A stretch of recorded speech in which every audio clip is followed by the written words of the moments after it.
నమస్తే అండి. నరాల బలహీనత చాలా మందిలో మనం చూస్తూ ఉంటాము. కానీ దీనికి ఎలాంటి సొల్యూషన్ ఉంది? ఏ డాక్టర్ దగ్గరికెళ్తే మనకి పర్ఫెక్ట్ సొల్యూషన్ వస్తది? అసలు దీనికి సొల్యూషన్ ఉందా లేదా? ఎక్కడా దొరకని సొల్యూషన్స్ మనకి హోమియోపతిలో దొరుకుతాయని చాలా మంది చెప్తూ ఉంటారు. హోమియోపతిలో నిజంగా దీనికి పరిష్కారం ఉందా? మనతో ఉన్నారు ఇవాళ డాక్టర్ చేతన్ రాజ్ గారు, కన్సల్టెంట్ హోమియోపాత్. నమస్తే అండి. నమస్తే అండి. ఎక్కడా లేని సొల్యూషన్స్ హోమియోపతిలో దొరుకుతాయి అంటారు. మీరు చెప్పండి, నరాల బలహీనతకి అసలు సొల్యూషన్ ఉందా? మీ ఇంట్లో లైట్లు ఉంటాయి కదా, ఉం. దానికి స్విచ్లు ఉంటాయి కదా, అది ఆఫ్ ఉంటే లైట్లకి వెళ్ళి లైట్ వస్తుందా? రాదు. రాదు కదా. పవర్ అంటే ఏం పాస్ అవుతుంది? స్విచ్లకి వెళ్ళి లైట్ వరకు కరెంట్ పాస్ అవుతుంది, పవర్ పాస్ అవుతుంది కదా. అయితే మన బాడీలో కూడా వైర్లు ఉంటాయి. ఆ వైర్లు ఏంది అంటే నరాలు. ఇప్పుడు బయట ట్రాన్స్ఫార్మర్ ఉంటది కదా, ట్రాన్స్ఫార్మర్ ఏం చేస్తుంది? మొత్తం బిల్డింగ్ కి లైట్ సప్లై పంపిస్తుంది. అట్లానే మన బ్రెయిన్ ఉంటుంది. బ్రెయిన్ కి స్పైనల్ కార్డ్ కనెక్షన్ ఉంటుంది. బ్రెయిన్ స్పైనల్ కార్డ్ మొత్తం ఒకటే అనుకోండి, ఈడికెళ్ళి కింద వరకు నడుము వరకు, ఆడికెళ్ళి అన్ని నరాలు బయటికి వస్తాయి. అది మొత్తం బాడీకి సప్లై చేస్తాయి. అయితే ఇప్పుడు ఏమవుతుందంటే ఎన్నోసార్లు కాళ్ళ నొప్పులు, ఇప్పుడు పేషెంట్స్ ఎట్లా వస్తారు? అరికాల్ మంటలు ఉన్నాయి సార్, తొడ నొప్పులు ఉన్నాయి సార్, అరిచేతిలో మంటలు ఉన్నాయి సార్. వీళ్ళకు ఏమవుతుందంటే ఏదైతే బ్రెయిన్ స్పైనల్ కార్డ్ ఇది ఉంది కదా, ఇది ట్రాన్స్ఫార్మర్ బాడీకి మొత్తం బాడీలో ఏం పంపిస్తుంది? కరెంట్ పంపిస్తుంది. ఈ కరెంట్ ఎప్పుడు పోతుంది కరెక్ట్ గా? ఎప్పుడైతే మన ఎలక్ట్రోలైటిక్ ఇంబ్యాలెన్స్ లేదు మన బాడీలో. అంటే ఎలక్ట్రోలైట్, సోడియం, పొటాషియం ఇవన్నీ ఉంటాయి, మినరల్స్ ఉంటాయి మన బాడీలో. అవి కరెక్ట్ ఉంటేనే కరెంట్ సరిగా పోతుంది. మళ్ళా దాని తర్వాత రక్తహీనత ఉంటుంది చాలా మందికి. మీరు చూడండి, ఒక 10 మంది లేడీస్ని నిల్చోబెట్టండి, వాళ్ళందరికీ రక్తం ఎంత ఉంది చెక్ చేస్తే వాళ్ళల్లో ఒక 70% మనుషులకి రక్తహీనత ఉంటది, ఫీమేల్స్ కి, ఇండియన్స్ లో. అయితే అందుకే వాళ్ళకి కూడా నరాల బలహీనత ఎక్కువ వచ్చే ఛాన్స్ ఉంటది. ఎందుకంటే రక్తం మొత్తం బాడీలో పోతుంది. ఇప్పుడు నరాలకి కూడా కరెక్ట్ గా రక్తం పోవాలి. రక్తం పోతే ఆక్సిజన్ పోతుంది, అవునా కదా? అయితే అటువంటప్పుడు రక్తహీనత అయితే కూడా వస్తుంది, నరాల బలహీనత. ఇప్పుడు చాలా మంది లేడీస్ కంప్లైంట్ చేస్తారు, సార్ నాకు నడుస్తుంటే షాక్లు కొడుతున్నాయి కాళ్ళల్లో అనేసి. వాళ్ళ రక్తం చూసుకుంటే 7-8 ఉంటది. అయితే అట్లా అవుతుంది అనమాట. ఇది చాలా మంది అర్థం చేసుకోరు, అరే రక్తహీనత వల్ల కూడా నరాలది ప్రాబ్లం వస్తుంది అనేసి. కానీ చాలా ఇప్పుడు రక్తహీనత కూడా ఉంది కదా, ఇప్పుడు రక్తహీనత తోటి నరాల్లో కరెంట్ సరిగా పాస్ అయితలేదు. కానీ ఇంకా వేరే వేరే ప్రాబ్లంలు కూడా అవుతాయి. మన బొక్కలు ఉంటాయి కదా, మన బొక్కలు కూడా వీక్ అయిపోతాయి. మన బొక్కలు వీక్ అయితే ఏమవుతుంది? ఇప్పుడు మోకాల నొప్పులు వస్తాయి, బొక్కలు వీక్ అవుతాయి. కానీ మోకాల కాడే బొక్కలు లేవు, మొత్తం బాడీలో బొక్కలు ఉన్నాయి, అవునా కదా? అయితే మెడకెళ్ళి కింద నడుము వరకు బొక్కలు ఉన్నాయి. ఈ బొక్కలకి రంధ్రాలు ఉంటాయి అన్నమాట. అయితే దీన్ని వర్టిబ్రల్ కాలం అంటారు. వర్టిబ్రల్ కాలం మధ్యలోకెళ్ళి స్పైనల్ కార్డ్ పోతుంది. ఈడికెళ్ళి ఈడ వరకు చిన్న చిన్న రింగుల్లాగా బొక్కలు ఉంటాయి. ఇవి ఎందుకు ఉంటాయి? ఇప్పుడు ఫోన్ ఉంటుంది కదా, మనం ఫోన్కి ఏం పెట్టుకుంటాం? కవర్ పెట్టుకుంటాం. ఏం కాడది? కేస్, ఫోన్ కేస్ పెట్టుకుంటాం కదా. ఎందుకు? కింద పడితే అది పగలొద్దు అనేసి. మన స్పైనల్ కార్డ్ కి కూడా ఒక ఉండాలి కదా కేస్, అట్లా అనేసి వర్టిబ్రల్ కాలం ఇచ్చింది దేవుడు. అయితే ఏమవుతుంది అంటే ఎప్పుడైతే ఆస్టియోపోరోసిస్ అవుతుంది, ఆస్టియోఆర్థరైటిస్ అవుతుంది, అంటే ఈ బొక్కలు వీక్ అవ్వడంతో, డీజెనరేటివ్ చేంజెస్ రావడంతో, ఇప్పుడు బొక్కల మధ్యలో ఒక స్పంజ్ లాగా కూడా ఉంటది, దాన్ని ఇంటర్ వర్టిబ్రల్ డిస్క్ అనేసి చెప్తారు. ఇప్పుడు ఇది జరిగిపోయినా ఏమైతుంది? ఇది కొంచెం జరిగిన రింగ్ సైజ్ అయితే ఒకటే ఉంటది కదా. ఇప్పుడు నేను ఈ రింగ్ వేసుకున్నా, ఈ రింగ్ సైజ్ ఈ ఫింగర్ కోసమే ఉంటది.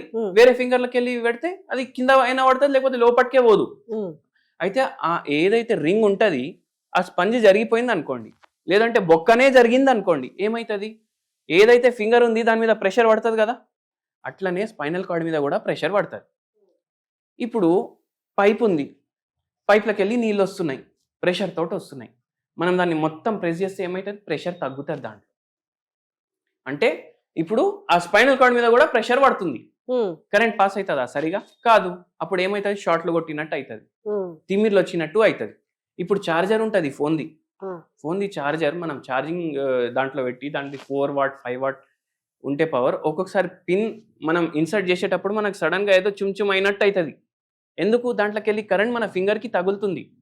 అట్లనే ఏమవుతుంది అంటే ఎప్పుడైతే కరెంట్ సరిగా పాస్ కాదు, ఇట్లా తిమ్మిర్లు రావడం, అరికాలు మంటలు రావడం. కొందరు పేషెంట్స్ ఏం చెప్తారు వచ్చి, అరే నాకు ఏదో చీమల్నా కాళ్ళు తినేస్తున్నాయి కర్చి అనేసి కూడా అంటారు. ఎందుకు? వాళ్ళకు డీజనరేటివ్ డిస్క్ డిజీజ్ ఉంటది, నరాలకు సంబంధించి చాలా రోగాలు ఉంటాయి. ఇట్లా డీజనరేటివ్ డిస్క్ డిజీజ్ ఒకటి. అంటే ఏంది? ఇక్కడ ఉన్న నడుములో బొక్కలు పాడైనాయి. హోమియోపతిలో ఏంటి రెమెడీ? హోమియోపతిలో ఏంది అంటే ఇప్పుడు మీరు నేను అన్నాను బొక్కలు డ్యామేజ్ అయినాయి అనేసి, దానివల్ల స్పైనల్ కార్డ్ మీద ప్రెషర్ పడుతుంది. లేదు అంటే రక్తహీనత ఉంది, ఎన్ని మందులు వాడినా రక్తహీనత మంచిగా అయితలేదు. అయితే ఏంది అంటే హోమియోపతి వైద్యం తీసుకుంటే కొన్ని సర్జికల్ కేసెస్ కూడా, అంటే ఇప్పుడు సర్జరీ అవసరం, అది బోన్ జరిగిపోయింది దాన్ని మళ్ళీ సెట్ చేస్తారు అనేసి చెప్తారు కదా, అవి కూడా విదౌట్ సర్జరీ హోమియోపతి ద్వారా తగ్గుతాయి.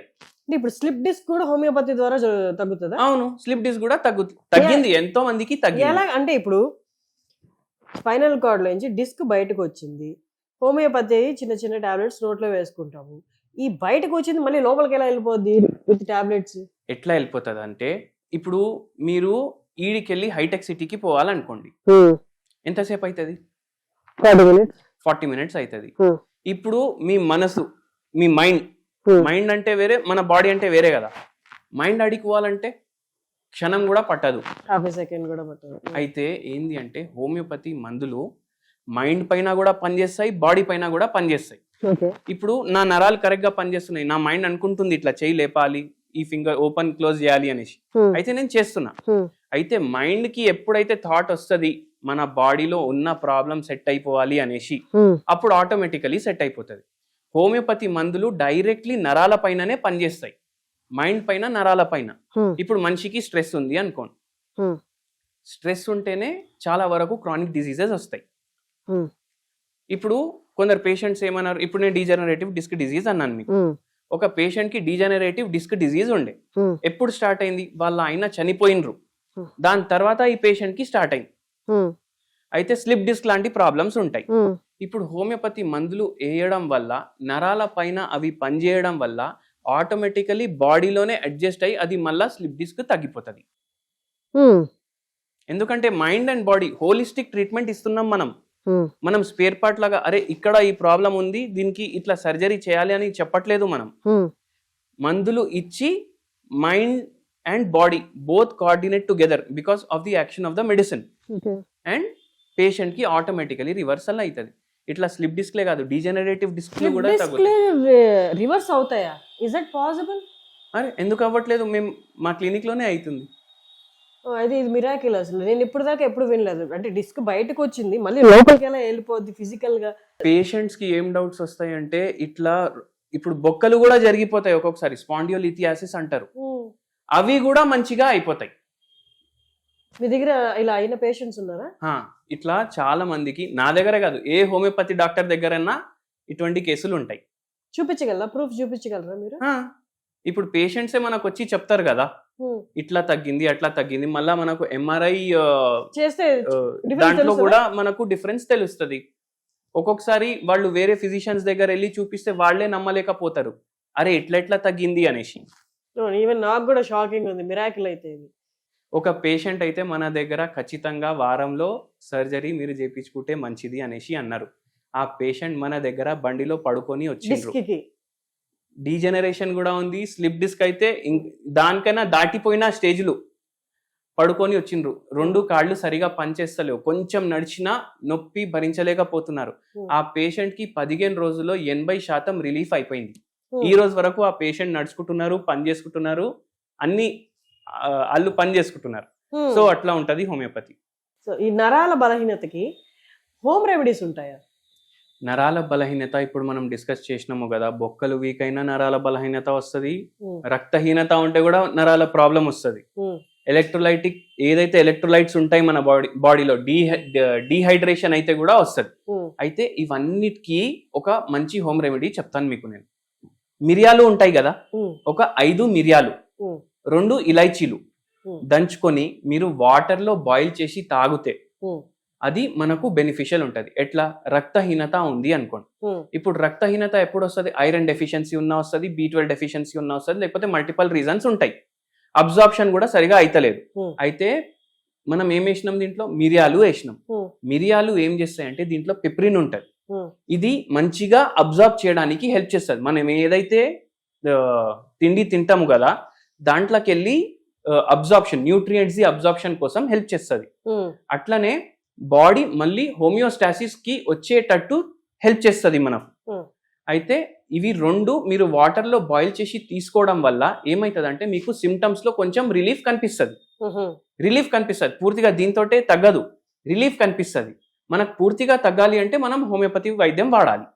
షూర్. అయితే మీరు నెక్స్ట్ టైం వచ్చినప్పుడు మీరు ప్రూఫ్స్ వస్తే నేను కూడా చూస్తాను. Very shocking. సో విన్నారు కదండి, హోమియోపతిలో ఈ కైండ్ ఆఫ్ క్యూర్ ఉంటుంది అన్నారు. ఈవెన్ నాకు కూడా చాలా సర్ప్రైజింగ్ గా ఉంది. స్లిప్ డిస్కులు కూడా పోతాయి అని హోమియోపతి మెడిసిన్ తో చెప్తున్నారు. సో మీరు ఎవరైనా కన్సల్ట్ అవ్వాలనుకుంటే కింద డిస్ప్లే అవుతున్న నెంబర్ కాల్ చేయండి. Thank you sir.